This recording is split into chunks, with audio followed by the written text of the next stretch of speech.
नमः अनादिनं निधनं देवा शङ्खचक्रगदाधरा अभयं पुण्डरीकाक्षो पितृमोक्षप्रदो भवः स्वस्ति न इन्द्रो वृद्धश्रवाः स्वस्ति नः पूषा विश्ववेदाः स्वस्ति नस्तारिक्षोरिष्टनेमि स्वस्ति नो बृहस्पति दधातु ॐ पयः पृथिव्यां पयो खदिषु पयो दिव्यन्तरिक्षैः पयोदाः पयस्वतिः प्रदिशः शन्तुमयं महाविष्णुरराटमसि विष्णोः शन्पतस्य विष्णुः सूर्यसि विष्णुः द्रवोऽसि वैष्णवमसि विष्णुवै त्वा ओमग्नुदेवता वातो देवता सूरजो देवता चन्द्रमा देवता वसुभो देवता रुद्रः देवतद्या देवता मरुतो देवता विश्वे देवा देवता बृहस्पतिदेवतेन्द्रो देवता वरुणो देवता द्यौः शान्तिरन्तरिक्षं शान्तिः पृथिवी शान्तिरावः शान्तिरौषधयः शान्तिः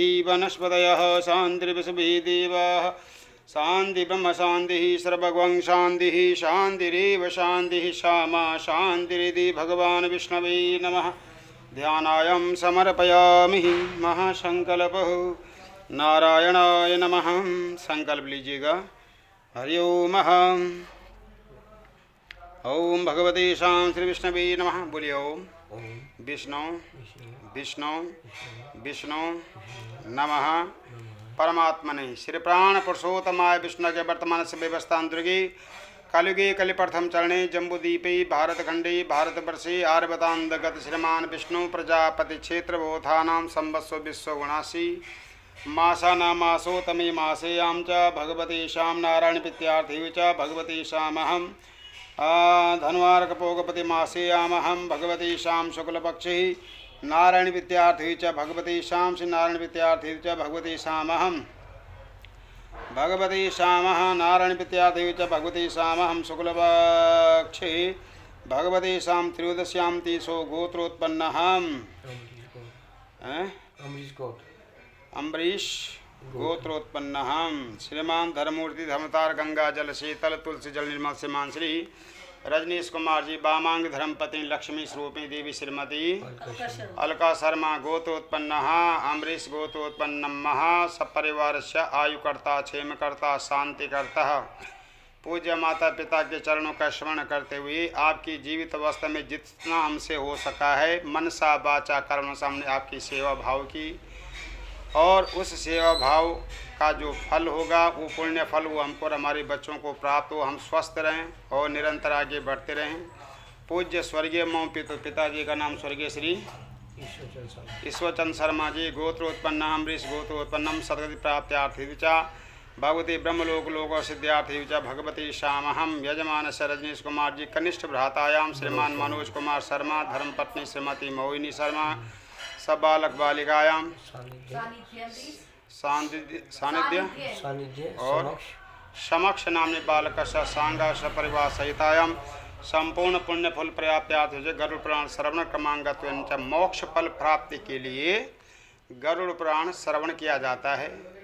इसमें भगवान की वाणी के द्वारा हमको अपनी जीवन काल के बारे में सब कुछ बतलाया गया है कि हमने किस तरह से अपना कार्य करना है, किस प्रकार से हम कर रहे हैं और इसे करने से किस पुण्य फल की प्राप्ति होती है। तो पितरों से प्रार्थना करते हुए हे पितृ देवताओं अपनी कृपा दृष्टि दया दृष्टि हमेशा बनाए रखिएगा। सांगा सपरिवार से पितृ पूजन आदि क्रमांगत्वेन च गरुड़ पुराण श्रवण क्रमांगत्वेन संकल्पम अहम कर्म करिष्ये करस्यमाणं करिष्यामि। भगवते शाम श्री नारायणाय नमो नमः वासुदेवाय नमो नमः। ओम शांता भगवान का ध्यान करिए। शांताकारं भुजगशयनं पद्मनाभं सुरेशं विश्वाधारं गगनसदस्यं मेघवर्णं सुभागं श्रीलक्ष्मीकान्तं कमलनयनं योगविद्यानगम्यं वन्दे विष्णुभवहरणं सर्वलोकैकनाथं। बोलो नारायणाय नमः। ओम नमो भगवते वासुदेवाय नमः। भगवान का संकीर्तन कर लें। अच्युतं केशवं रामनारायणं कृष्णदामोदरं वासुदेवं हरि अच्युतं केशवं रामनारायणं कृष्णदामोदरं वासुदेवं हरि श्रीधरं माधवं गोपिकावल्लभं श्रीधरं माधवं गोपिकावल्लभं जानकीनायकं रामचन्द्रं भजे जानकीनायकं रामचन्द्रं भजे। प्रथमोऽध्यायः। श्रीकृष्णाय नमः। नारायणं नमस्कृतं नरं चैव नरोत्तमं देवी सरस्वती चैवा ताम्यं च मुदीरयेत्। धर्मदृढविदामूलो वेदस्कन्धपुराणशाखादया क्रतु कुसुमो मोक्षफलो मधुसूदनं पादयो जयति। श्री वेद व्यास जी गरुड़ पुराण की रचना से पूर्व ग्रंथ की निर्विघ्न समाप्ति के लिए मंगलाचार में भगवान को मधुसूदन की वृक्ष रूप कह करके स्तुति करते हैं कि भगवान मधुसूदन मधुदैत्य के शत्रु श्री ब्रह्मा कृष्ण आदि देवताओं से भी विशेष जय को प्राप्त होते हैं। वे पाद हैं और पाँव से जल पी सकते हैं, ऐसे भगवान सक्षम हैं और वृक्ष की भांति सारे संसार का पालन करते हैं। मधुसूदन वृक्ष मूल धर्म है जिससे वह और भी दृढ़ बंधा हुआ है। पवन आदि उसे कोई हिला नहीं सकते हैं। वेद इस वृक्ष के तने हैं, पुराण शाखाएं और ज्ञान तप द्रव्यमय आज्ञादि इसके पुष्प हैं। ऐसे मधुसूदन वृक्ष के आश्रित जीवों को मोक्ष फल की प्राप्ति हो। नैमिषारण्य क्षेत्र में 88,000 शौनकादि ऋषियों ने स्वर्गलोक प्राप्ति के लिए क्या क्या 1000 वर्ष तक यज्ञ किया। ता एकदा तो मुनियां प्राताहुता नग्या संस्कृता समोमीशं प्रचाचा मादरात। तब एक समय प्रातः काल की सुहानी समय वे समस्त ऋषि पवित्र अग्निहोत्र कर चुके थे, तो वहाँ आए हुए सूत जी महाराज का परम सत्कार किया, आदर किया, दंडवत प्रणाम किया, आदर से उनसे पूछने लगे। ऋषिवाचः कथितो भावता संज्ञाद् देव मार्गा सुख प्रदा इत्यानि मोक्ष स्रोत मोक्षामो यमा मार्गा भयाप्रदम। सूत जी कह रहे हैं कि आपने सुख देने वाली देवताओं के प्रकाशमय मार्ग का तो भली भांति वर्णन कर दिया है कि देवताओं की पूजा, देवताओं की भक्ति कैसे करनी चाहिए, कौन सा मंत्र करना चाहिए, कौन सा यज्ञ होता है। अब कृपा करके यम मार्ग का वर्णन कीजिए जो अत्यंत भय देने वाला है, उससे हम लोग सुनना चाहते हैं। तथा संसार दुखानि कलेशम क्षय साधकम इतिदात कुसम क्लेशायता च महर्षि। साथ ही संसार के दुख तथा उन दुखों को नाश करने का उपाय बतलाई कि मनुष्यों को जो दुख होंगे, प्राणी मात्र को जो दुख होंगे, उन दुखों को दूर करने का उपाय भी बतलाइए कि जीव इस लोक में किस प्रकार दुख उठाता है तथा उन दुखों को नाश करने का उपाय भी बतलाइए। या भी बतलाइए कि जीव इस लोक में किस प्रकार के दुख भोगते हैं, अब परलोक में जाकर किस प्रकार के दुख उठाते हैं, यथारीत इन सब का वर्णन कीजिए। सूतोवाचः, सूत जी कह रहे हैं, श्रुयादवो वृक्षामि यम मार्गा सुखप्रदः सुखदां पुण्यलोशीलानां पापिनां दुखदायकां। तो सूत जी महाराज ने कहा, हे ऋषियों, हे महात्माओं, अत्यंत दुर्गम यम मार्ग का वर्णन कहता हूँ, सुनिए। जो पुण्यात्मा पुरुषों के लिए क्या है, सुखदायक है और पापियों के लिए अत्यंत दुखदायक है। यथा श्री विष्णु प्रोक्ता भिन्नतो या मूर्छते तथैव कथयामि स्वधीया न दया यवः। ऐसा ही प्रश्न एक बार गरुड़ जी ने विष्णु भगवान से किया। श्री भगवान ने उनको जो बतलाया वही मैं तुमको बतला रहा हूँ। तुम्हारे संदेह को दूर करना हो, तुम्हारे अंदर जो शंका है, जो संदेह है, उसको दूर करता हूँ। सुनिए, एक समय गुरु स्वरूप श्री हरि भगवान वैकुंठ में सुखपूर्वक विराजमान थे तो उनके पास अत्यंत नम्रता पूर्वक श्री गरुदेव पहुँचे, हाथ जोड़कर पूछने लगे। गरुड़ो वाचा, क्या पूछते हैं? भक्ति मार्गो बहुबुद्धि कथितो भावता मम तथा चा कथितम देवा भक्तानाम गतिरुत्तमम्। गरुड़ जी ने कहा, हे भगवान, भक्ति मार्ग अत्यंत का विधिवत वर्णन आपने कर दिया है। हे देव, भक्तजनों की उत्तम गति भी सुना दिए।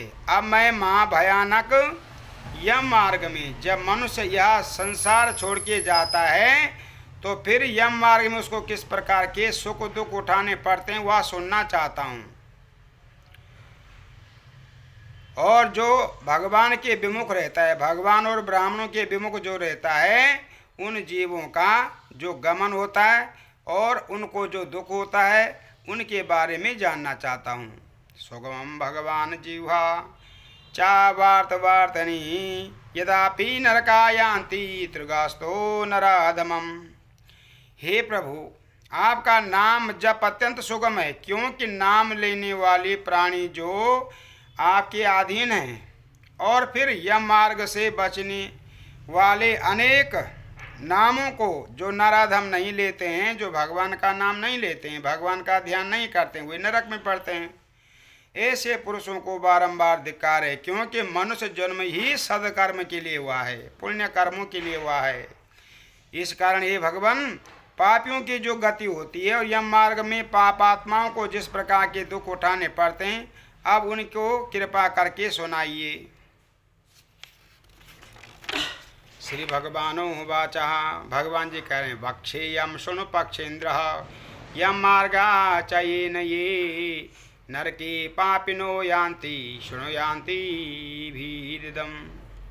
श्री भगवान बोल रहे हैं, हे पक्षीराज सुनिए, मैं तुम्हें इस मार्ग में पापात्माओं का जिस प्रकार से गमन होता है, वे जैसा दुख उठाते हैं, वे जैसे किस नरक में जाते हैं वह भी सुनाता हूँ, जो सुनने वालों को अत्यंत पीड़ादायक है, भयंकर होता है। हे तार्थ, जो पुरुष दया धर्म वर्णाश्रम धर्म से रहित होकर सदा पाप कर्म करते हैं, दुष्ट पुरुषों का संग करते हैं, ब्राह्मणों पर अत्याचार करते हैं, श्रेष्ठ शास्त्र वेद पुराण की आज्ञाओं से सदा जो विमुख रहते हैं, आत्मा स्वभिता स्वम्बम धननमान वाच दान्दिता असुरा भावमपम देवी स्वजित्रा च वर्जिता। आप जो अपने आप को माननीय समझ करके अकड़ते हैं कि मेरे से बड़ा कोई नहीं, मैं सबसे बड़ा हूँ, धन मद के मद में जो चूर होकर अभिमान करते हैं, काम क्रोध लोभ आदि के कारण असुरी वृत्ति में पड़े हुए हैं, देवी संपत्ति से दूर रहते हैं, पराय स्त्रियों एवं पराय धन का जो हरण करने के लिए अनेक प्रकार से सोचते रहते हैं कि यह वस्तु मुझे कैसे प्राप्त होगी, स्त्री पुत्र कलत्र आदि के मोह माया में पड़े रहते हैं, भगवान का नाम नहीं लेते हैं, काम भोग के सिवा जिन्हें कुछ नहीं सोचता है, ऐसे पापात्मा अपवित्र नरक में पड़ते हैं। ये नरा ज्ञानशीलस्य ये यान्ति परमा गतिम पापशीला नरा यान्ति दुःखिनम यम यातनम। श्री भगवान कहते हैं, सुनिए, जो पुरुष ज्ञानवान होकर सदा दुष्कर्मों से बचे रहते हैं वे परम गति को प्राप्त होते हैं। पापात्मा मनुष्य इस लोक में अनेक दुख भोगते हैं और अंत में यम यातना पाते हैं। पापी पुरुषों को इस लोक में जिस प्रकार का दुख प्राप्त होता है, हे गरुड़, उसे ध्यान देकर सुनो। फिर दुख भोग कर जब मृत्यु को प्राप्त होते हैं और जिस प्रकार से वो यम यातना पाते हैं वह भी सुनाता हूँ। सुकृतम दुष्कृतम वापि भुक्त्वा पूर्व यथार्जितम कर्मयोग तथा कार्या व्याध्यादि प्रवर्तिते। भगवान कह रहे हैं, अच्छे अथवा बुरे कर्म जो जीव करता है, अपूर्व जन्म में जो किया होगा उन्हीं के अनुसार बाल्यावस्था, तरुण अवस्था और सुख दुख भोग का अंत में वृद्ध अवस्था आती है। कर्म योग के कारण उसे कोई न कोई व्याधि बीमारी उत्पन्न हो जाती है। उस व्याधि द्वारा मानसिक पीड़ा भी साथ साथ उत्पन्न हो जाती है। अतः वह महादुख उठाता है। फिर जीते रहने की आशा से उसे उत्साह देती रहती कि मैं जीवित रहूं, किंतु काल ऐसा बली है कि जो बिना सूचना दिए ही मूषक पर सर्प के झपटे की भांति उस दीप को दबोच लेती है। तत्रायात जावेदो मित्राणा स्वभूवृते जरायोजा कबो रूपम मरण भी मुखी गृही। ऐसी दशा में भी उसे किसी प्रकार का ग्रस्त से वैराग्य नहीं होता है, जिनका वह पालन करता रहा। जीवन पर्यंत जिन माता पिताओं ने बच्चों का पालन किया है, उन्हीं के आश्रितों से बुढ़ापे में कुरूप होकर मृत्यु के मुख में पड़कर भी घर पर पले हुए श्वान की भांति रोटी की छोटे से छोटे टुकड़े के लालच में उसी घर में रहने की आशा लिए हुए अपमान सहन करता रहता है, चाहे उसे रोटी का टुकड़ा पछता भी न हो। खाना पीना चलना फिरना सब कुछ कम हो गया हो। वायुता समो द्वारा कपगांजा नांडिका काश श्वास कृता वासा कंठे गुरगुरायते। वायुवादी के दबा लेने पर आंख निकल आई हैं, कप बढ़ जाने के कारण नाड़ियां बंद हो चुकी हैं, खांसी और श्वास चलने से परिश्रम से कंठ में घुर घुर शब्द होने लगता है। शोक संतत भाई बंधुओं से घिरा हुआ काल के जाल में पड़कर उन बंधुओं के कुछ बोलने पर भी वह बोल नहीं सकता है। एवं कुटुभरणो व्याप्रात्मं जितेन्द्रियां मित्रियारुन्ता स्वानम गृह देवा स्वधी। जिसने समस्त आयु अपने कुटुंब के पालन में खोई है, भगवान का नाम स्मरण नहीं किया है, काम वासनाओं में सदा लिप्त रहा है, जिसने कभी अपनी इंद्रियों को नहीं जीता, ऐसा पुरुष मरते समय 100 बिच्छुओं के काटने के समान वेदना को भोगता हुआ मूर्छित होकर अपने भाई बंधुओं के रुदन करते करते प्राण त्याग करता है। मृत्यु का समय है गरुड़ जी ऐसा विलक्षण हो जाता है कि देव दृष्टि हो जाती है, जिससे सारा जगत एक स्वरूप दिखाई देता है, मुंह से कुछ बोला नहीं जाता है। बिला केंद्रिया संज्ञातो चैतन्य जड़तांगते प्रक्षति तथा प्राणम कट निकटात भी। सब इंद्रियां नाश हो जाती हैं, चेतना जाती रहती है। ऐसे समय यमदूतों के समीप आने पर प्राण निकल जाते हैं। पापात्मा के प्राण बहुत दुख दे करके निकलते हैं। एक क्षण भी उसके लिए ऐसा होता है कि कल्प के समान व्यतीत होता हो। वह पापी 100 बिच्छुओं के काटने के समान पीड़ा को मृत्यु के समय अनुभव करता है। भेन मुदगरे सोयस्ता मुखा लाल कुंजम भवेत अधोर्वम गच्छन्ति पापिनम प्रणभावयम। मृत्यु के समय भगवान कह रहे हैं कि मुंह से झाग निकल जाता है, लाल निकलने लग जाती है। इसी प्रकार पापी के प्राण वायु अधोर द्वार से निकलते हैं। वहाँ से उस समय वहाँ पे 2 यमदूत भयानक दूत क्रोध से लाल लाल बड़ी बड़ी आंखें निकाले हुए नंगे हाथ में यम पास बांधने की रस्सी और मारने के लिए दंड लिए हुए तीखे नुकीले दांतों से कट कट शब्द करते हुए उर्वकेशो काक कृष्णो वक्रतुंडो नखायुधे दुष्टवा जप्त हृदया श्रुतो मूत्राचा विमोचति।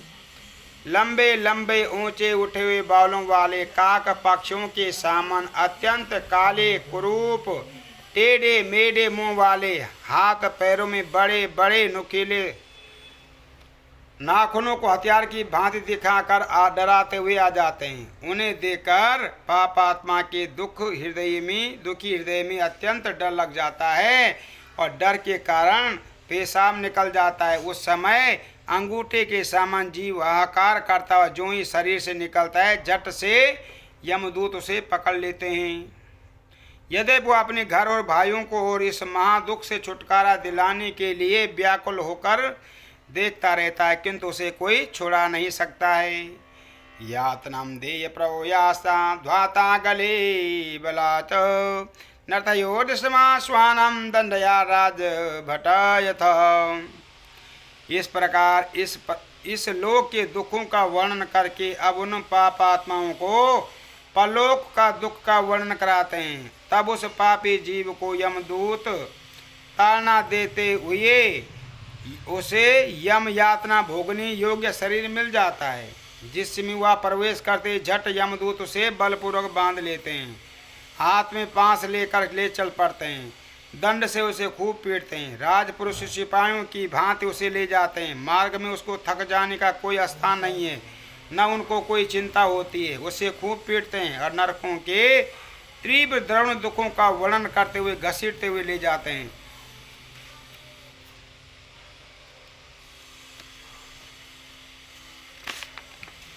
शीघ्र प्रचलम दुष्टात्मनम स्वामिनम यम यमालयम कुंभपाकादि नरकम ध्यास्त्वा नयतो चा समाचिरम। वे कहते हैं, हरे पापी दुष्ट आत्मा शीघ्र चल, हम तुझे यमालय ले जा रहे हैं, वहाँ तुझे कुंभपाक आदि नरकों में पटकेंगे, देर मत कर। किनको? जिसने कोई भी पुण्य कर्म नहीं किया, जिन्होंने माता पिता सेवा नहीं करी, गुरु ब्राह्मणों की सेवा नहीं करी, धर्म नहीं किया, पुण्य कर्म नहीं किया, यज्ञ नहीं किया, तीर्थ यात्रा नहीं की, जिनके मुंह से गाली गलौच ही निकलता रहा, यमदूतों के से कठोर वचन सुनकर, अपने भाई बंधनों की रुदन को सुनकर वह पापात्मा ऊंची आवाज से हाहाकार करता हुआ विलाप करता है और ऊपर से यमदूतों की ताड़ना होती है। यमदूतों के दूतों का वचन सुनकर, वह बंधुजन के रुदन सुनकर ऊंचे स्वर से विलाप करते हैं। तब उनको यमदूत ताड़ना करते हैं। तथो नित्रिविनम हृदया जातो स्वो पृथु पार्थिवा निवायाता मणार्थो स्वसर्वनम। दोनों यमदूतों की तर्जना से उस पापात्मा का हृदय फट जाता है, खूब कांपता है। रास्ते में बड़े बड़े कुत्ते आकर काटते हैं, मांस की बोटियां निकाल कर खा जाते हैं।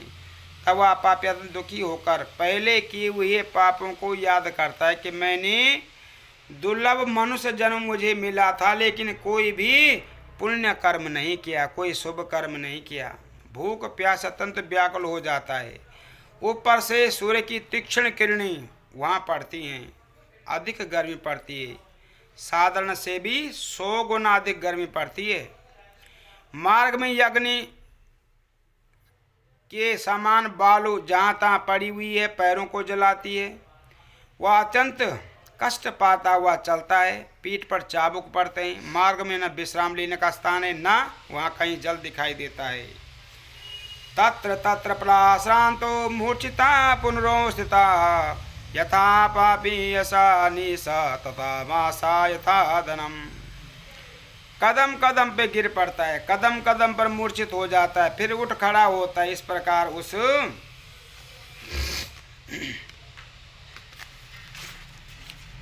पापी जीव को फिर अंधकारमय मार्ग से यमलोक ले जाते हैं। यमदूत 99,000 योजन का रास्ता तय कराकर उस पापी जीव को 2 या 3 मुहूर्तों में यमलोक में खींच ले जाते हैं। वहां पहुंचकर वे दूत उसको अत्यंत घोर नरक यातनाएं दिखाते हैं। मुहूर्त मात्रा स्वयं भिक्षया भया पुनाम ममाज्ञा समाधूते पुनः यान्ति खीचरा। तब वह पापात्मा जीव बहुत भयानक यम और यम यातनाओं को देखकर यमराज की आज्ञा से हुए दूत द्वारा आकाश मार्ग से फिर मूर्त मात्र के लिए वो तत्काल घर लौट आता है। घर की वासनाएं उसे जकड़ी रहती हैं। उसमें बंधा हुआ वह जीव अपने घर आकर फिर शरीर में प्रवेश करना चाहता है। जो मृत शरीर पड़ा हुआ है उसमें प्रवेश करना चाहता है, किंतु यमदूत उसे रस्सी से बांधे रहते हैं, हिलने भी नहीं देते हैं। अपनी इस दशा को देखकर वह रोता है, भूख प्यास से दुखी होता है। भुक्त पिंडेषु दानम दाना चतुर्कालिकाम यद्यपि नास्तिका तारम तृप्त यान्ति च न पातकी। पुत्रादि संबंधी उसे पिंडदान करते हैं और अंत समय का दान भी देते हैं, किंतु यह सब दान उस पापात्मा की तृप्ति नहीं करा सकते हैं। अंत समय का दान, वर्ष भर के पिंड, श्राद्ध, जलांजलियां, मासिक भोजन, मासिक पिंडदान आदि जो महीने महीने का करते हैं, वो सब कुछ भी उस पापात्मा की तृप्ति नहीं करा सकते हैं। इसलिए हे गरुड़ जी, वे पापी पिंडदान आदि न पाकर भी भूख से व्याकुल होकर के यमलोक चले जाते हैं। भवति प्रेत रूपास्ते पिंडदाना विवर्जिता अलकल्पम निर्जयो ऋणे भ्रांति दुखिता बहुत दुखिता। भगवान जी कह रहे हैं कि सुनिए, और भी जो पिंडदान आदि से तृप्त नहीं किया गया, मरने के अंतर उसके लिए पुत्र आदि संबंधी पिंडदान अन्नदान कुछ नहीं करते हैं, तो वो पापात्मा जीव मरकर प्रेत रूप हो जाते हैं और एक कल्प तक अत्यंत दुखी होकर निर्जन वन में भ्रमण करते हैं। क्योंकि 100 करोड़ वर्ष व्यतीत होने पर भी भोगे बिना कर्मों का नाश नहीं होता है। पापी जीवों को यम यातना का पूर्णतः भोग किए बिना मनुष्य जन्म नहीं मिलता है। तदास्तु ततो पिंडानम दिनेषु दशासु दुजा प्रयहंतो भयान्ते चतुर्भागे खगोतमम। इसी कारण भगवान जी कह रहे हैं कि मरने के पश्चात उसके पुत्र संबंधी जो पिंडदान नहीं करते हैं, 10 दिन तक पिंडदान, 10 दिन में 10वां आदि जो कुछ भी सपिंड आदि करते हैं, यह सब पिंड केवल मृतक को नहीं जाते हैं, उसके 4 भाग हो जाते हैं। उसमें 2 भाग पंच महाभूतों का बने हुए देह की पुष्टि के लिए होते हैं, उसमें बढ़ जाता है। 3रा भाग यमदूतों का होता है। 4था भाग वह स्वयं भक्षण करता है। अहोरात्रि नभा प्रेता पिंज मुंडानुयात समयाक्ता पदो देहा 10 मेलम च मूर्छताम। 9 दिन पर्यंत पिंड दान करते रहने से प्रेत के लिए पिंड शरीर बनता है। 10वें दिन के पिंड दान से उस पिंड शरीर में चलने फिरने में सामर्थ्य आ जाती है और गरुड़ जी पहला शरीर अग्नि में भस्म हो जाता है। फिर पुत्रादि बंधुओं द्वारा दिए गए पिंडों से पिंड शरीर की उत्पत्ति होती है। जो 5-6 पिंड दिया जाता है उसी से उसका शरीर बनता है। वह शरीर 1 हाथ भर का होता है। इसी के द्वारा उस जीव को यमलोक के शुभ अशुभ फल भोगने पड़ते हैं। प्रथमे हानि चा पिंडी पिंडास्तरे ध्रुवे प्रजागते गिवा स्कंदो द्वितीयाम तृतीयाम चा महाभोई। श्री भगवान कह रहे हैं कि पहले दिन के पिंडदान से पिंड शरीर का सिर और मस्तक बनता है। दूसरा दिन का जब पिंडदान दिया जाता है उससे ग्रीवा और स्कंद बनते हैं। तीसरे दिन से हृदय बनता है। चौथे दिन से पृष्ठभाग बनता है। इसी प्रकार 5वें से नाभि, 6ठे से कटी गुहिया, 7वें से पिंडदान से जंगा उत्पन्न होती है। जान पादो तथो व्यायाम 10वें या सुधा त्रिषा पिंडजम सवोद्याप्ति त्रिषा या पंचतः।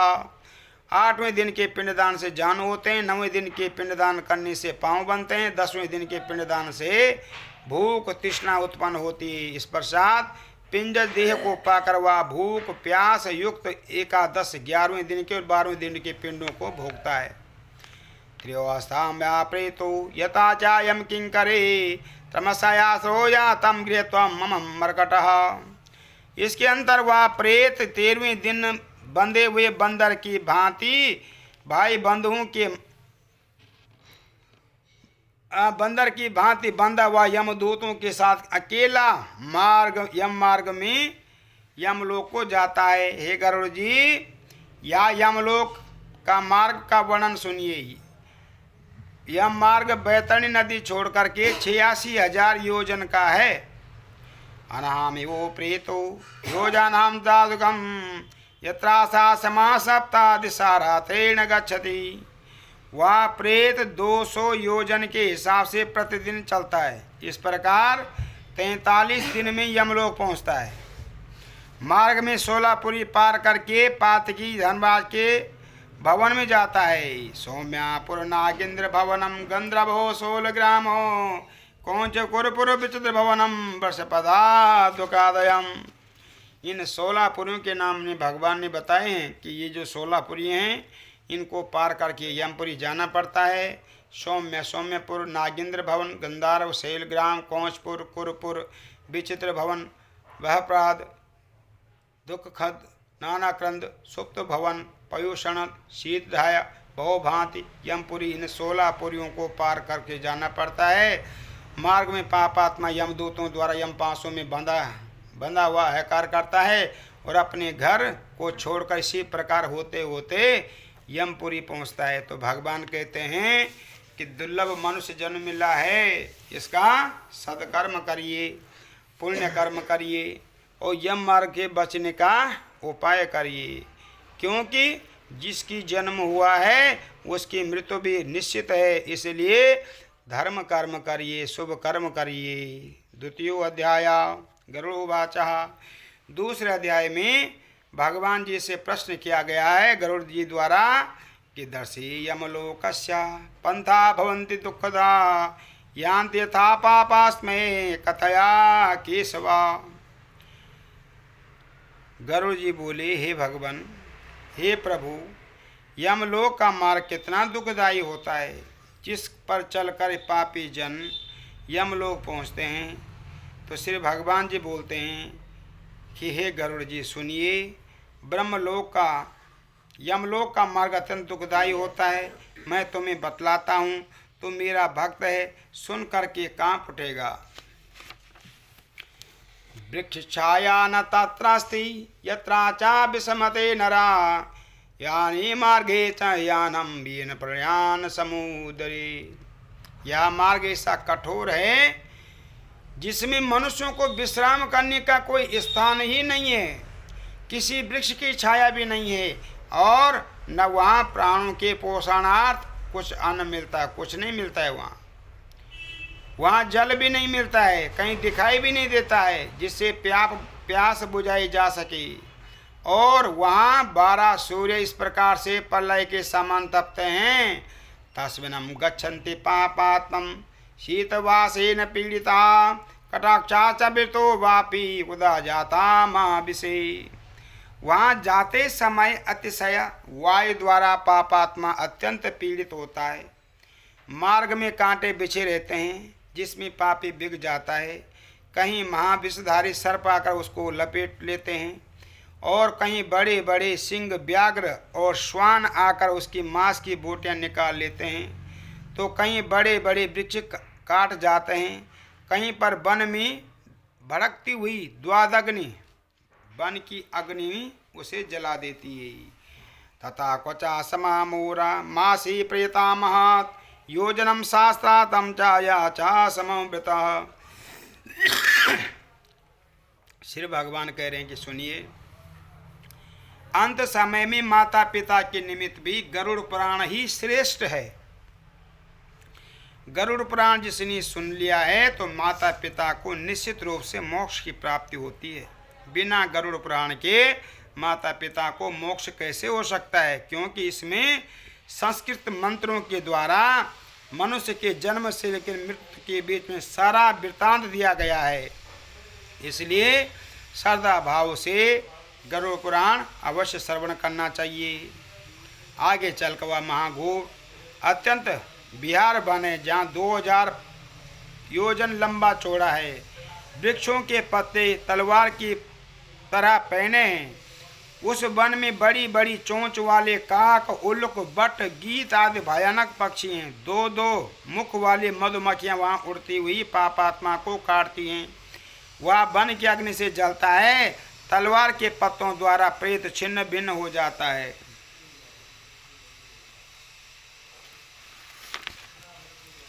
क्वचा समावाकोपे यतदासा पूर्वता क्वचित गच्छन्ते सुधारासो शकुनामापि कुदाचित। कहीं कहीं महाकूप में गिर पड़ता है तो पासों द्वारा यमदूत उसे खींच लेते हैं। तो कहीं ऊंचे ऊंचे पर्वतों पर चढ़कर फिर नीचे गिरता है।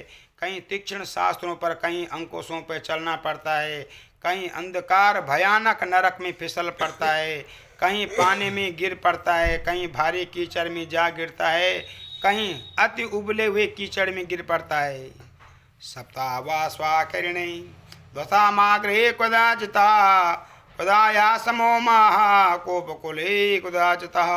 कहीं तपी हुई बालू में पड़ता है तो कहीं तांबे के रूप की आग वाले नरक में गिर पड़ता है, तो कहीं अंगारों पे के ढेर पे वह धुआंधार अग्नि से में गिर पड़ता है, तो कहीं कहीं पे अंगार बरसते हैं, तो कहीं कहीं ओलों की भांति ब्रजशिला पत्थर बरस पड़ता है, कहीं खूब खून की वर्षा होती है, कहीं पर हथियारों की वर्षा होने लगती है, तो कहीं कहीं पर गरम गरम पानी बरस पड़ता है। क्षारा कर्दमं समाभासे समदं च कदाचिता सवेणम कदा एतम कराये सम सवेशनम। कहीं कहीं पे क्षार भस्म कीचड़ की वर्षा होती है, तो कहीं पर पापी बहुत नीचे गर्त में जा गिर पड़ता है, तो कहीं कहीं पे उसे बहुत ऊंचे स्थान पे चढ़ना पड़ता है, कहीं गुफाओं में प्रवेश करना पड़ता है। गुफाओं में भयानक अंधकार है, बीच में ऐसी शिलाएं आती हैं कि उन पे चढ़ना भी कठिन हो जाता है। कहीं कूप रुधिर विष्ठा से भरे हुए तालाब आते हैं, उन पे चढ़ना पड़ता है।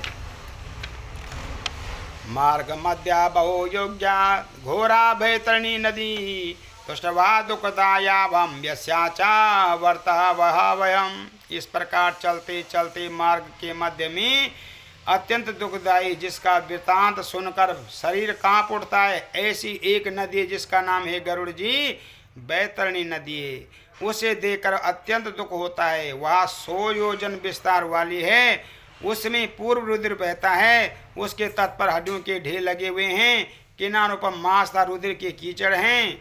अगदा समो वापी समयोचा दुर्लभम महागर्ता समीकरणम गुरुवेता चैवृतम। वह बहुत गहरी है, जिसे पापी पार नहीं कर सकते हैं। उसके मध्य में सवाल आते हैं, जिसमें पापात्मा और भी फंस जाता है। इस कारण उसे उसके लिए अत्यंत दुर्लभ हो जाती है। बड़े बड़े मगर भरे हुए हैं, सैकड़ों घोर पक्षी जिसके चारों ओर चक्कर काटते हैं। पापी के वहाँ पहुँचते ही वह और भी उग्र रूप धारण कर लेती है। बड़े बड़े शोले उड़ते हुए दिखाई देते हैं, जिससे हे गरुड़ कड़ाव के भीतर जैसे अग्नि से तपे हुए घी के समान ज्वाला युक्त हो जाती है, वैसे ही वह नदी है, उसे बैतरणी कहते हैं। कितभी शुक्ला घोरा सविवक्त्रा च महारुता वज्रतुंडा समाविर्तो च परिवारिता। श्री भगवान जी कह रहे हैं, सुनिए, यहाँ बैतरणी नदी सुई की भांति मुख वाले कीड़ों से खूब भरी हुई है। ब्रज जैसे चोंच वाले बड़े बड़े गीध एवं काक पक्षियों से घिरी हुई है।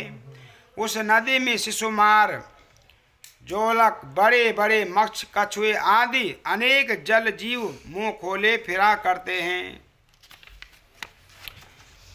पतिव्रता समावाई दर्दासा पापिनम हा भ्राता पुत्रातेति प्रयोता पुनः पुनः।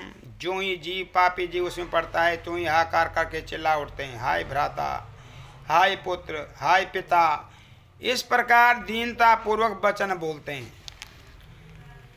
साथ ही उसे भूख प्यास भी खूब अत्यंत व्याकुल करती है। बहुत से झाग के साथ रुद्र से भरे हुए उस नदी के रुद्र को वो पी जाते हैं। महाघोर अति गर्जंती वाय तक्षंत यवावहा तस्या दर्शनम मंत्रेणम पाप दुर्गेत चेतनम।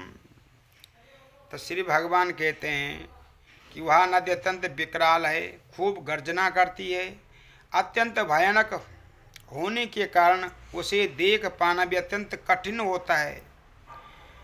पापी उसे देखते तक्षण मूर्छित हो जाते हैं। उसमें भीतर जाते बड़े बड़े वृक्ष एवं काले सर्प पापियों को चारों ओर से घेर लेते हैं। वहाँ उस पापियों की रक्षा करने वाला कोई दिखाई नहीं देता है। अवर्ता स्वत शास्त्राति पाताले यान्ति पापिनां क्षणातिष्ठन्ति पाताले क्षणायुन्तञ्च वर्तिनाम्। उस नदी के भीतर सैकड़ों हजारों चक्कर लगाते पापी पाताल में चले जाते हैं।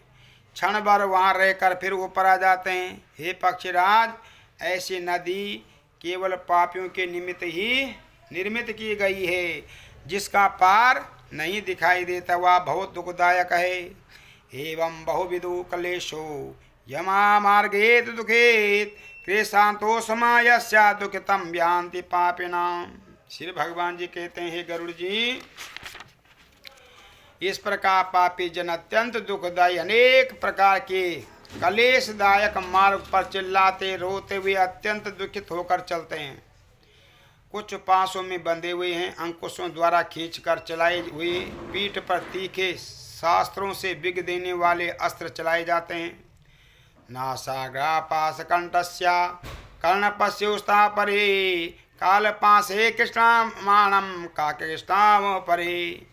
कुछ पापियों की नाक नथ करके रस्सियों से खींचा जा रहा है।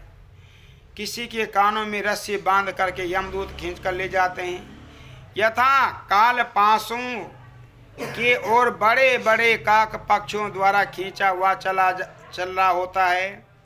कई पापी तो ग्रीवा, भुजा, पांव, पृष्ठ भागों में जंजीरों से बंधे हुए हैं, खींचे जा रहे हैं। कईयों के सिर पर लोहे के भार उठाए हुए मार्ग पे चल रहे हैं। यमदूती समयास्ता द्रयासा चमुद्गरे वाता रुद्रम साता वेदसा ते पुनः।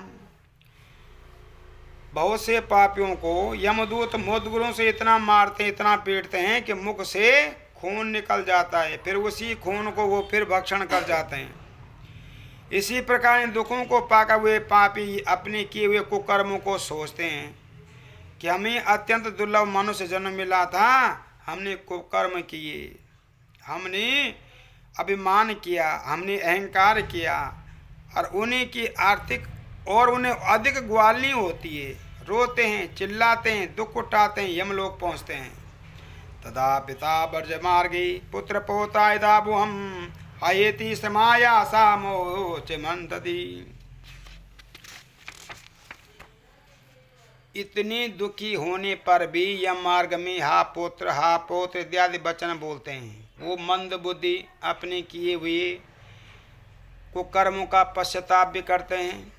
कहते हैं कि देखो, बड़ी भारी पुण्यों से हमें अत्यंत दुर्लभ मनुष्य जन्म प्राप्त हुआ, उसे पाकर व्यर्थ में खो डाला, कोई धर्म कर्म नहीं किया। मया न दत्वा न होता न सोता तीर्थम न पूजिता न तीर्थ सेवा भी तम विद्यानोच देहिनाम।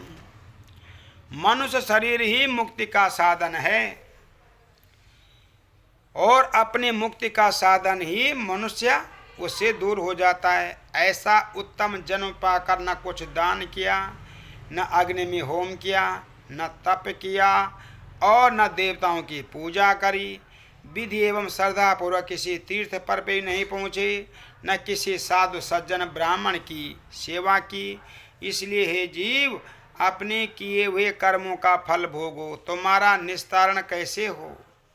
अरे मैंने ब्राह्मण देवताओं का कभी पूजन नहीं किया, न कभी ब्राह्मणों का जो है मीठे वचनों से उनका स्वागत किया, न कभी पवित्र पावनी श्री गंगा जी का जल पान किया, न कभी सदपुरुषों की सेवा करी, न महात्माओं का सत्संग किया, न कई परोपकार किया।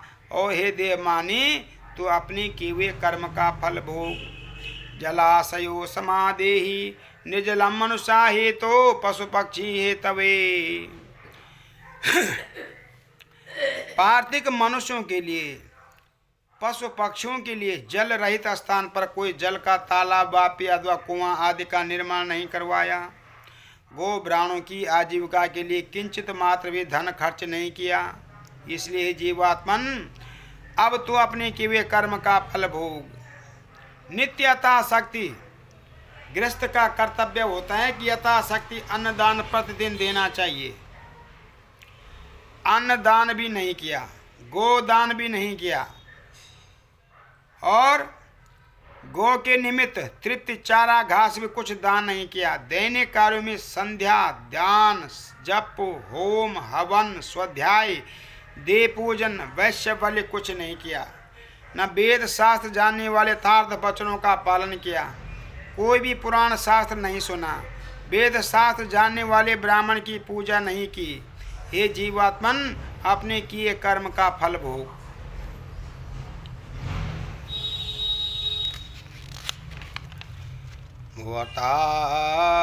चतुर्भावा चैव कीर्तम हिता वाचम पतिव्रता कदापि पालितम। स्त्री शरीर पर मैंने अपने पति की आज्ञा का पालन नहीं किया। न उन्हें कभी मधुर वचन कहे, पतिव्रत धर्म का पालन नहीं किया, यथा योग्य गुरुजन पति गुरुओं का उद्धार सत्कार भी नहीं किया, उनका उचित सत्कार नहीं किया। इस कारण अब जीवात्मन अपने किए हुए कर्म का फल भोग, ऐसे वो स्वयं को कहता है। अपना धर्म समझकर पति की सेवा नहीं की, पति के परलोक सुधारने पर अग्नि प्रवेश सती होना नहीं किया, विधवापन पाकर तप नहीं किया। इस कारण ये जीव अब अपने किए हुए कर्म का फल भोग। मास पशो व्यासा विदेशा यथा चंद्राणावर्त नियमतो चा विस्तरे। 1 महीने के उपवास व्रत द्वारा अथवा संपूर्ण रीति से चंद्रायण व्रत के द्वारा अपने शरीर को निर्बल बनाने की चेष्टा नहीं की। स्त्री का शरीर दुखों का पात्र होता है, पूर्व जन्म के विकर्म से प्राप्त होता है। ऐसी स्त्री का शरीर प्राप्त करके अपने सुधार के लिए भी मैंने कुछ नहीं किया। इस प्रकार हे जीव, गरुड़ जी व प्रेत आत्मा पूर्व शरीर द्वारा किए हुए दुष्कर्मों का स्मरण करके पश्चाताप करते हैं। हाथ मल मल कर कहता है कि मनुष्य जन्म या शरीर अब मुझे दोबारा मिलने वाला नहीं है, यूं ही खींचता चला जा रहा है। सप्तदशा दिने को वायुवेगनम गच्छति अशतसात्रो प्रेता सौम्यपुरम बजेत। तब 17 दिन तक वायु वेग के साथ अकेला चलकर वह प्रेतात्मा 18वें दिन हे गरुड़ सौम्यपुर नामक नगर पहुंचता है, जिसमें बहुत से प्रेत होते हैं। वहाँ पुष्पभद्रा नदी है और पुरदर्शन न्यायोग्र वहाँ का राजा है। वहाँ पहुंचकर यमदूत थोड़ा विश्राम कराते हैं। तब वह प्रेतात्मा अपनी स्त्री पुत्र भाव बंधु बांधवों को सुख का स्मरण करता है और दुखी होता है। वह संबंधी घर नौकर चौकर आदि का स्मरण भी करता है, गहरी चिंता में पड़ता है। तब उसके वो वहाँ के रहने वाले यमदूत तो इकट्ठा हो रहे कहते हैं, क्या धनम क्या सुतम जाया क्या सुतम क्या च बंधवा स्वम कर्मो प्रजितम प्रोक्ता मूढ़ापी चिरापति। हरे प्रेत, तुझे स्त्री पुत्र धन बंधव सब याद आ रहे हैं, कोई किसी का नहीं होता है। अपने कर्म ही साथ चलते हैं, उसको स्वयं भोगना पड़ता है। यमपुर का मार्ग पूरा करो।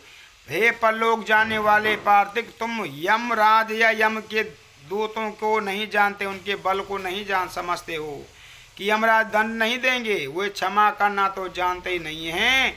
वहाँ पहुँचना तुम्हारे लिए निश्चित है। इस लोक के मार्ग में क्रय विक्रय कुछ नहीं चलता है, इसलिए एक कष्ट से दूसरा कष्ट मिलता है, दूसरे से तीसरा मिलता है। इसी प्रकार जो है वह चलता रहता है। अब या समो मार्गा मर्ता चा समो यथा पूर्णाया समा वाक्या किलोचा वो सुतम। हरि प्रीत, यह मार्ग तो यह मृतलोक में प्रसिद्ध है, बालक से लेकर वृद्ध तक सब जानते हैं। क्या ब्राह्मणों से पुराणों की कथा में इस मार्ग के बारे में नहीं सुना? ऐसा कहकर यमदूत उसे खूब मुद्गरों से पीटते हैं।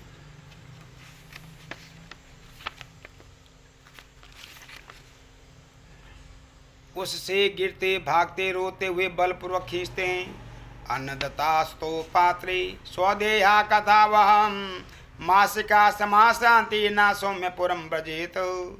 फिर उस पुर में कुछ विश्राम प्राप्त करके प्रेत के बेटे पोते स्नेह से मासिक भोजन पिंडदान जलदान देते हैं, तर्पण करवाते हैं, घटदान देते हैं, उसको मिलता है। तदंतर सौम्यपुर ले जाता है, जिसका काल रूप धारण किए जंगम नाम का राजा है। जो ही जीव उसे देखता है भय से कांप उठता है, वहाँ से कुछ दूर सुस्ताने की इच्छा करता है। उदकम समायुक्तम भुक्ता प्रेतो गतः। उस पुर में पहुंचकर प्रेत को पोत्र आदि संबंधी जो कुछ भी त्रिपाचिक पिंड दान करते हैं, जलदान करते हैं, तर्पण करवाते हैं, उस अन्न युक्त जल को वह ग्रहण करता है, फिर वहाँ से चल पड़ता है। तब वह प्रेत अत्यंत शीघ्र नागेंद्र भवन पहुँचता है। वहाँ बड़े बड़े विकट वन हैं, उसे देखकर वो प्रेत चिल्ला उठता है, अत्यंत दुखी होकर रोता है। निगणे समायास्तु रुदते चा पुनः पुनः मासा समाभ्यासा तत्पुरे कथितम ब्रजेत। वहाँ यमदूत उसे बांध कर निर्दयपूर्वक खूब खींचते हैं। वह रोता है, बार बार चिल्लाता है। इस प्रकार 2 मास बीत जाने पर वह बहुत दुखी होकर उस पर में प्रवेश करता है।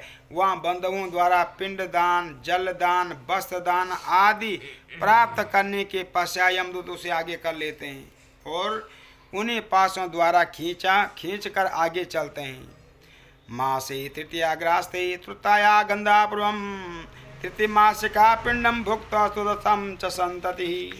इस प्रकार भगवान कह रहे हैं कि जिनके ये मासिक धर्म आदि कर्म होते हैं उनको तो पितृपक्ष की प्राप्ति होती है, लेकिन जिनको ये सब कुछ नहीं मिलता है वो प्रेत ही रहते हैं, उनका उद्धार नहीं हो सकता। क्योंकि उनको जो है, जो भी पुत्र हैं, संबंधी हैं, जो इन पूर्वजों का जो तीसरे दिन, पाँचवें दिन, 11वें दिन, 10वें दिन मासिक श्राद्ध, पिंडदान, बरसी वगैरह सब कुछ कर लेते हैं, तो इनको ये सब कुछ प्राप्त नहीं होता है। जो महीने महीने के में प्राप्त होता था वो सब एक साथ दे दिया है, ये सब उनको कुछ भी प्राप्त नहीं होता है। इसलिए विधिपूर्वक माता पिता का मासिक वार्षिक श्राद्ध करना चाहिए। उसे भूकर वो आगे के लिए चल पड़ता था। चौथे महीने शैलग्रामपुर में पहुंचता है। वहां पहुंचकर उस प्रेत के ऊपर खूब पत्थरों की वर्षा होती है। वहाँ उसे चतुर्मासिक पिंड प्राप्त होता है, उसे भोकर कुछ सुखी होता है। तब वह प्रेत 5वें महीने में कौंचपुर में जाता है। वहाँ बंधुओं के हाथों से दिया हुआ पंचमासिक पिंड दान, जलदान, तर्पण, देव तर्पण, ऋषि तर्पण, पितृ तर्पण इसको प्राप्त करता है। तत्पश्चात वहाँ से कुरपुर के लिए चल देता है।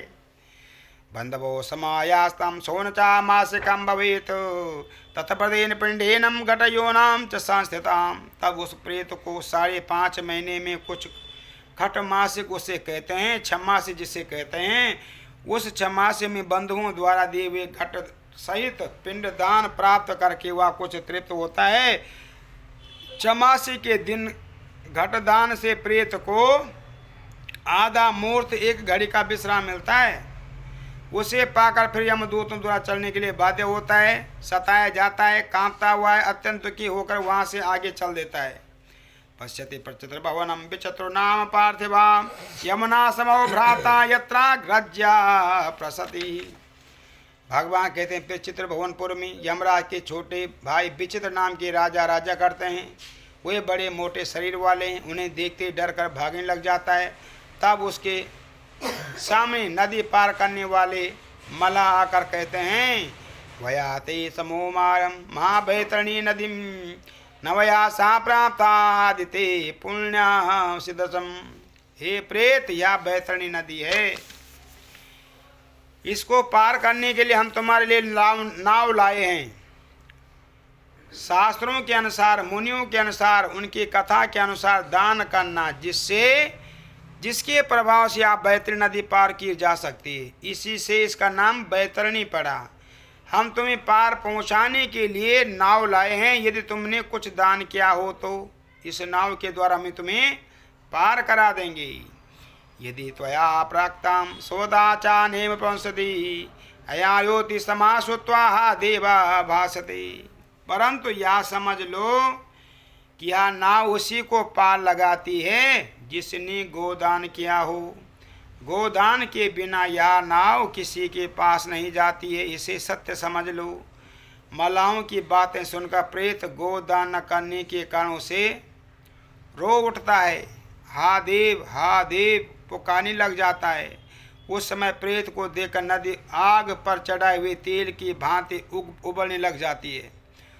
प्रेत उस नदी को देखकर चिल्ला उठता है, उस पापात्मा ने मनुष्य जन्म पा करके कुछ भी नहीं किया है, कोई पुण्य कर्म नहीं किया है, गोदान नहीं किया है, अन्नदान नहीं किया है, वस्त्र दान नहीं किया है, भगवान का नाम स्मरण नहीं किया है, गो ब्राह्मणों की सेवा नहीं किए, तन्मुखा का कटे धत्वा समतम दशांसितो भया समासाया पारम च पीड़ते। तब यमदूत आकाशचारी होकर मछलियां फंसाने वाले मछुए की भांति प्रेत के मुंह में कांटा चुभा करके मछलियों की भांति उसे खींचकर किनारे में फेंक देते हैं। वहां उसे 6 मासिक पिंड प्राप्त होता है। छठे महीने का जो ग्वाल बाल भोजन अन्नदान, पिंडदान ये सब देते हैं तो उसे प्राप्त होता है। आगे चलता है 6 मासिक पिंड उसकी तृप्ति नहीं करा सकता था। भूख प्यास से व्याकुल होकर के मार्ग में रोता और चिल्लाता है। सप्तमे मास सोमपुरम ब्रह्मपाता ब्रजेत, वहाँ से 7वें महीने के लगने पर ब्रह्मवादपुर पहुँचता है। वहाँ पुत्र पौत्र आदि द्वारा दिया हुआ 7वें महीने का पिंड भोजन दान करता है, प्राप्त करता है। वहाँ से चलकर दुखदपुर में जाता है। वहाँ पक्षियों की भांति आकाश मार्ग से चलता हुआ बहुत दुख उठाता है। मास अष्टमे प्रायाक्तम त्रोया भुक्तम पंचती, 8वें महीने के पिंडदान से वहाँ भक्षण कर आगे चलता है। तब 9वें महीने की समाप्ति पर नानकपुर पहुँचता है। वहाँ प्रेत अनेक प्रकार चिल्ला चिल्ला कर डराते हुए जीवों को देखकर स्वयं ज्ञान शून्य हो जाता है और दुखित होकर चिल्ला उठता है। वहाँ से यमदूतों का भेजा हुआ 10वें महीने में कष्टपूर्वक सुप्त भुवन पहुँचता है, जहाँ पिंडदान, अन्नदान, जलदान, भोजन, कच्चा भोजन, पक्का भोजन ये सब उसे प्राप्त होता है। और 11वें महीने की समाधि पर रुद्रपुर में पहुँचता है। तस्मै समासा भोक्तो दानम च सप्तमी समाभे समसमास्ते सयोन चमक्षति, उसमें पुत्र पौत्रादि प्रदान 11वें महीने के पिंड को भोगता। फिर 11.5 महीने वायुषणपुर पहुँचता है। वहाँ प्रेतों पर खूब दुखदायी मेघ बरसते हैं। उस पूर्व में प्रेत दुखी होता है, न्यूनाधिक पिंड को भोगता है। वर्ष व्यतीत हो जाने पर शीतढाई नाम के नगर में पहुँचता है, जहाँ उसका नाम शीतढाई इसलिए कि वहाँ साधारण से भी 100 गुना अधिक शीत पड़ता है। वहाँ उस प्रेत को जाड़ा दुखी करता है, भूख प्यास व्याकुल करती है। और तब वह 10 दिशाओं में इधर उधर देखता है कि कोई मेरा भाई बंधु समय काम आने वाला नहीं है, जो मेरे इन दुखों को दूर करने का, हटाने का प्रयत्न करें। क्रियंतास्ते समायात्रा व्यंते पुण्यम चादृशम भोक्त्वा चा वार्षिका पिंडम संयोक्ता महापुनम। तब यमदूत उसे कहते हैं, हरे प्रेत, तुमने ऐसे पुण्य कहाँ किए हैं जिसे इन दुखों की निवृत्ति हो जाए। तब वह 12वें मास के पिंड को भोजन प्राप्त करके कुछ धैर्य पाता है। वर्ष पूरा हो जाने पर यमपुर के निमित्त बहुभांतिपुर में पहुंचता है। वहां पहुंचकर पिंडों द्वारा निमित्त 1 हाथ परिणाम का जो शरीर उसको कष्ट भोगने को मिला था उसे वहीं छोड़ देता है। अंगुष्ठ मातृ भविष्य कर्म भावगोत खेचरा यत्नाया मासिका दाया सोयतम च प्रयस्यति। तो श्री भगवान कहते हैं, गरुड़ जी, साल भर व्यतीत हो जाने पर जब परिवार वाले उसकी वार्षिक करा देते हैं तो उसको हाथ भर का शरीर त्याग करके अंगुष्ठ मात्र का शरीर उसको कर्म भोगने के लिए मिल जाता है। फिर शरीरधारी प्रेत को यमदूत पकड़ कर ले जाते हैं। हे कश्यप नंदन जी, जिन लोगों ने अंत समय से पूर्व परलोक सुधारने के निमित्त कुछ भी दान न किया हो, उन्हें दृढ़ बंधन पाकर यमदूतों द्वारा कष्ट भोग करके यमलोक जाना होता है। धर्मराजपुरे यान्ति द्वारणम च खेचरा तत्पश्चात् दक्षिणे द्वारा मार्गस्थम च परिकीर्तनाम। धर्मराज की सुपुरी के 4 दरवाजे हैं और उसमें दक्षिण की ओर से यह दरवाजे का मार्ग है। हे गरुड़ जी, मैंने तुम्हें सुना दिया है और ये भी सुना दिया है कि किस प्रकार कष्ट से महाघोर दुख प्यास थकान से पीड़ित होकर वह प्रेतात्मा दक्षिण द्वार से यमपुरी पहुँचते हैं। अब और क्या सुनना चाहते हैं? श्री गरुड़पुराणे भाषा टीकाम चह यम निरूपणो नाम हम जतो भगवती साम द्वितीयो परायणम महा। बोलिए गरुड़ भगवान की। ओम शांताकारं भुजगशयनं पद्मनाभं सुरेशं विश्वाधारं गगनसदस्यं मेघवर्णं सुभागं श्रीलक्ष्मीकान्तं कमलनयनं योगविद्यानगम्यं वन्दे विष्णुभवहारणं सर्वलोकैकनाथं। भगवान श्री विष्णवे नमः।